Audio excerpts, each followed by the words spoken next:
Has for 5 minutes. Thank you very much. I'd like to address this question to Ms. Marcellin.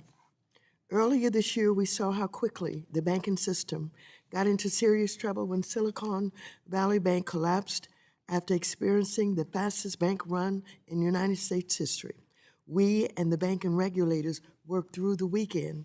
Thankfully, Secretary Yellen, along with FDIC and the Fed, were able to take several measures on their own to stabilize the situation.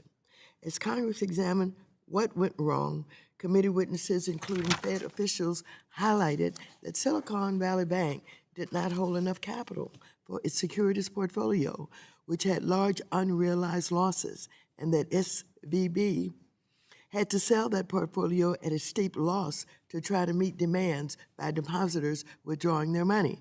SVB didn't have to hold capital because a decade ago, our regulators, led by Trump, deviated from Basel III framework to allow regional banks to opt out from holding capital relating to a category called Accumulated Other Comprehensive Income, or AOCI, which includes a bank's securities portfolio. Trump's regulators made this worse by expanding how many banks could opt out, including banks like SVB.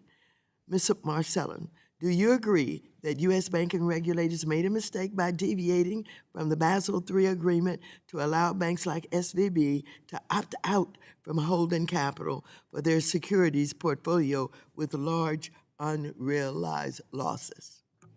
Thank you, Congresswoman, for that question. Yes, absolutely. And, the law that you point to that was essentially deregulatory for regional banks, we continue to see it wasn't just SVB, but, the string of failures, which mostly was contained to those regional banks because they did not have the safety and soundness measures, which was pushed heavily by the Trump administration to think that regional banks do not pose the level of systemic risk as larger banks have, and we saw the consequences of that. Thank you. Thank you very much. Further, Ms. Marcellin, would you also discuss why Congress should not be discouraging, but rather encouraging the Federal Reserve, FDIC, and OCC to engage with their foreign counterparts on banking regulatory matters? For example, it seems like other countries are much further ahead in taking steps to address climate-related financial risks.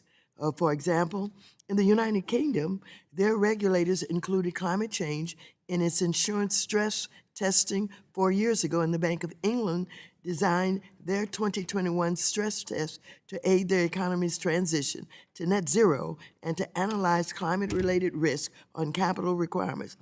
Are there things our regulators can learn from them in determining how best to update requirements to ensure our banks are adequately considering and addressing climate-related financial risk? Yes, absolutely. So first, our banks, even according to the Financial Stability Board, are the most globally interconnected banks. Regulators and especially the Fed, in fulfilling its mandate to, ensure safety and soundness, they need to be able to have insights into these banks' activities that, frankly, are borderless. And the only way to do so is to make sure that they're coordinating with their global counterparts.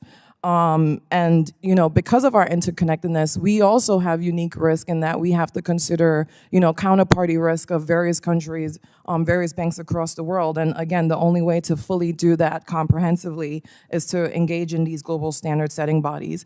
And to the point of climate risk, it's a global crisis. It's a global phenomenon. To think that one country on its own can solve that or can address it without working in tandem with others, would be a mistake. And as I noted in my testimony, if even for our banks, for them to continue to be global players on the scale, they have to want, it's in their interest to have the regulators continue to participate in these bodies. Thank you.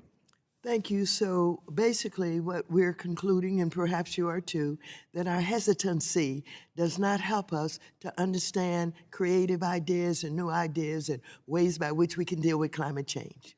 Yes, exactly. Thank you very much, and I yield back.